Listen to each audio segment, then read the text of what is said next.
Now. Trying to vote twice. Thank you for joining us at 4. I'm Kirsten Joyce. And I'm Christian Casares. Well, it's an issue our 8 News Now investigators have looked into for years. Election security.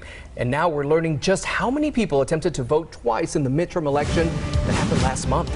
8 News Now investigator David Charnes here with that answer. David. Well, we're talking about a very small number of people who attempted to vote twice. Of course, those attempts caught, just showing our elections are secure.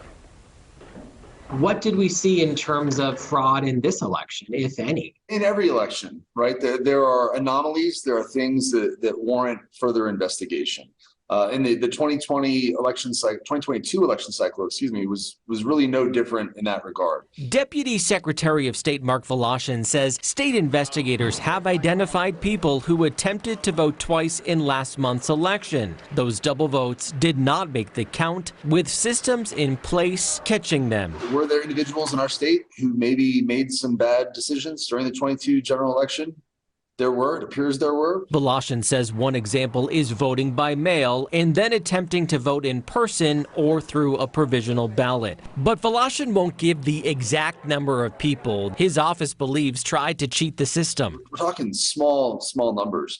To be clear, though, and I do want to stress this, one illegal fraudulent vote is too many. He points out that security measures in place worked. In measures the Nevada legislature enacted 2 years ago alongside the new mail-in voting law scrubbed voter rolls of non-eligible and deceased voters. Before, during, and after an election, there's a number of steps that we take to ensure that every eligible voter casts one vote.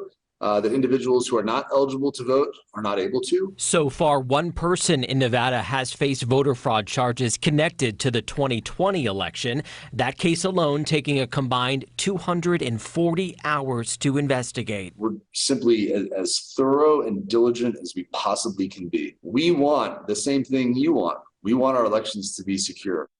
Now, Voloshin wouldn't say the exact number of cases that office is investigating. He does say that number would have no impact on the results. It's also important to point out that those who said there was widespread voter fraud in Nevada here in 2020, they did not make the same claim in either the June primary or in the election we just had, and they also lost several court cases about those 2020 allegations. I'm David Charnes, 8 News Now.